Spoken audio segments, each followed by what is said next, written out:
আসসালামু আলাইকুম। টপ নিউজে স্বাগতম। জানিয়ে দিচ্ছি এই মুহূর্তে আমাদের হাতে থাকা সর্বশেষ সংবাদ আপডেট। শুরুতেই থাকছে ইসির সিদ্ধান্ত অবৈধ, বাগেরহাটে 4টি আসন বহাল রাখতে হাইকোর্টের নির্দেশ। এরপরে থাকছে ভারত কেন বাংলাদেশের সীমান্তে সামরিক উপস্থিতি বাড়াচ্ছে। সর্বশেষে থাকছে গুলিতে নিহত মামুন এসেছিলেন হত্যা মামলায় হাজিরা দিতে। এতক্ষণ শুনলেন প্রধান প্রধান শিরোনাম, এবারে বিস্তারিত।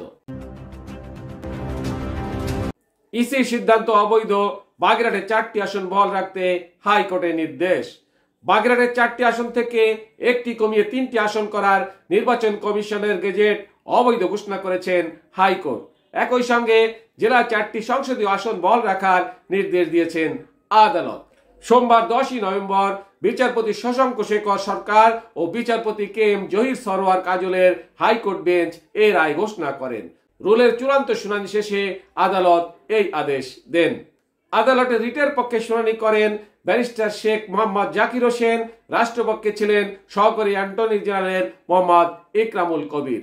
এর আগে গত 16 সেপ্টেম্বর বাগেরহাটে 4টি আসন বহাল রাখতে কেন নির্দেশনা দেওয়া হবে না তা জানতে চেয়ে রুল জারি করেছিলেন হাইকোর্ট। একই সঙ্গে 4টি আসন থেকে একটি কমিয়ে 3টি আসন করার ইসির গেজেট কেন অবৈধ ঘোষণা হবে না তাও জানতে চাওয়া হয়। ভারত কেন বাংলাদেশের সীমান্তে সামরিক উপস্থিতি বাড়াচ্ছে। সম্প্রতি ভারতের উত্তর পূর্ব রাজ্য আসামের গুয়াহাটিতে দেশটির বিমান বাহিনীর প্রথম পূর্ণাঙ্গ বিমান বাহিনী প্রদর্শনী অনুষ্ঠিত হয়েছে। রাফায়েল, সুখোই, মিরাজ ও পরিবহন বিমানগুলো ব্রহ্মপুত্র নদীর উপর দিয়ে উড়ে বেরিয়েছে। দেশটি দাবি করেছে তাদের বিমান বাহিনীর বার্ষিকী উদযাপনের অংশ হিসাবে এই প্রদর্শনী। কিন্তু বিশ্লেষকরা বলেছেন শিলাগুড়ি করিডোরের কাছে বিমান প্রদর্শনীর দৃশ্যগুলো ভারতের পূর্ব সীমান্তে নীরব সামরিক শক্তি প্রদর্শনের ইঙ্গিত দেয়। সাম্প্রতিক শহরগুলোতে বাংলাদেশ সীমান্তের কাছে 3টি নতুন সম্পূর্ণরূপে কার্যকর সেনা গ্যারিসন স্থাপন করেছে ভারত। বামুনি আসামের ধুবলি জেলা, কিশনগঞ্জ বিহার এবং চোপড়া উত্তর দিনাজপুর পশ্চিমবঙ্গ।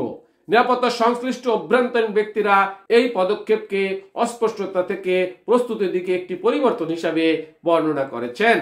গুলিতে নিহত মামুন এসেছিলেন হত্যা মামলার হাজিরা দিতে।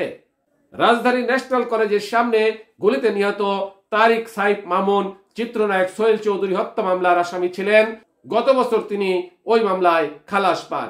সোমবার 10ই নভেম্বর সকালে এ ঘটনা ঘটে। পুলিশ জানায় সকাল 9:30টার দিকে কলেজের সামনে 2 জন দুর্বৃত্ত মোটরসাইকেল যোগে এসে মামুনকে লক্ষ্য করে গুলি ছোড়ে। পরে আশেপাশের লোকজন তাকে গুরুতর আহত অবস্থায় উদ্ধার করে ঢাকা মেডিকেল কলেজ হাসপাতালে নিয়ে গেলে চিকিৎসক মৃত ঘোষণা করেন। নিহতর শ্যালক জানান তারিক সাইফ মামুন ধানমন্ডি থানা ছাত্র দলের সাবেক সভাপতি ছিলেন। তিনি সোহেল চৌধুরী হত্যা মামলার অন্যতম আসামি ছিলেন এবং গত বছর আদালত থেকে খালাস পেয়েছেন। নিহতের স্ত্রী রিপা জানান সোমবার সকালে একটি হত্যা মামলার হাজিরা দিতে কোর্টে গিয়েছিলেন মামুন। সেখান থেকে ফেরার পথে এ হামলার ঘটনা ঘটে। টপ নিউজ এখনকার মতো শেষ করছি। আল্লাহ হাফেজ।